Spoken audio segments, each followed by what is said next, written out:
He's going to have some help from Richard Tice, who is, of course, chairman of Reform, and he's the brand new MP up in Skegness, Boston and Skegness, to be precise. We've got him on right now. Richard Tice, congratulations, young man, and welcome to what can only be described as the fight.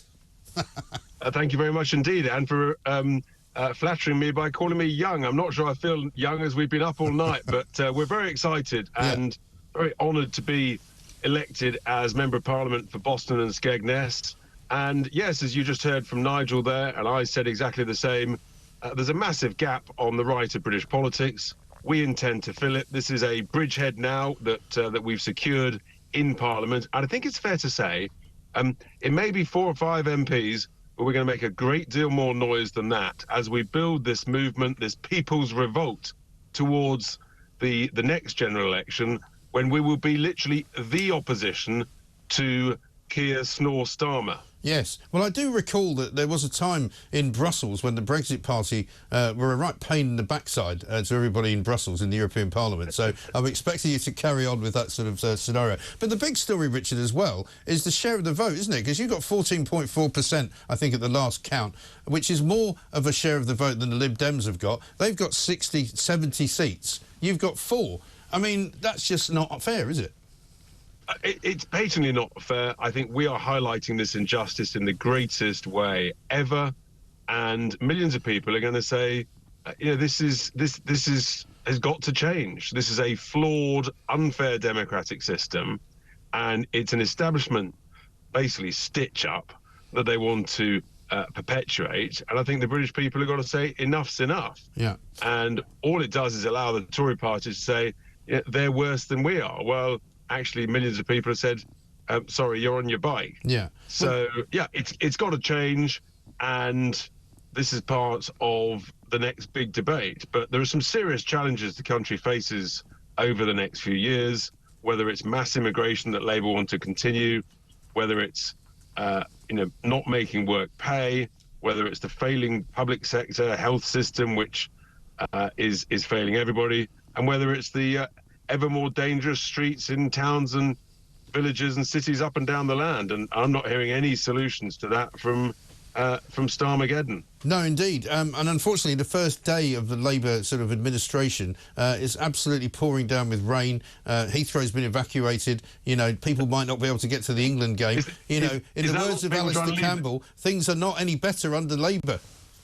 Is that people rushing to leave the country under Labour? I'm not sure. Maybe that's what's going on. Yeah. Well, maybe the Border Force are on strike again, which just means, it actually, the thing works even more efficiently. But, I mean, it's quite a thin majority that Labour have got. And I don't mean by that in numbers, but in terms of the voting share, in terms of actually how their votes stood up and the fact that they've got fewer votes in a funny sort of way than Jeremy Corbyn had and than Tony Blair had. Let's just think about this. As I understand, they've got about 36% of the vote. We've got, give or take, 15% of the vote.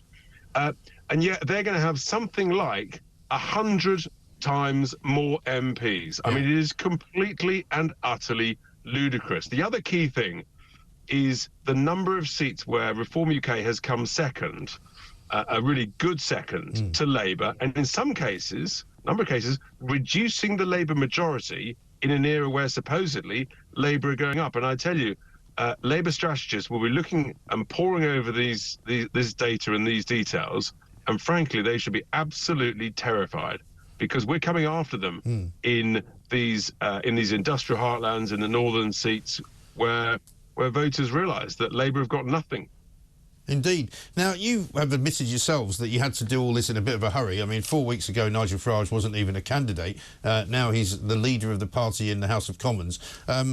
We were talking earlier with Nick Dubois and Alex Phillips, who was in on the show just before I left to go back for a sleep for 90 minutes. And they were saying, is Reform going to become a slightly more serious organisation? Because you're going to have to try and get rid of this kind of image, I suppose, that it's a company which is run by basically you and Nigel. Well, actually, there's nothing more serious than getting millions and millions of votes in a general election. So I completely reject the suggestion that we're not serious. Yes, I don't mean that you're not serious, but I mean the organisation itself. Yeah, well, look, yes, we've been an entrepreneurial political start-up. We've been around for a couple of years. The Labour and Tory party have been around for over 100 years. They still have problems. Look, the truth is, when you've got 600 and something candidates, you're going to have one or two people who say the wrong thing and do the wrong thing. The vast majority, over 95% of our candidates, have been brilliant, and we're incredibly proud of them for putting their head above the parapet. And where we make mistakes, rather than try and pretend it doesn't happen or cover it up, look, we'll learn from it, we'll admit it, we'll make quick decisions, and we'll move on. That's what you do in business. It's what entrepreneurs do. And frankly, that's how we should be running the country, in my view, like a well-run, lean, mean business. And that's what we mean. We mean business, because this country, frankly, needs to change direction from the sort of high-tax socialism and mass immigration model of the main two parties.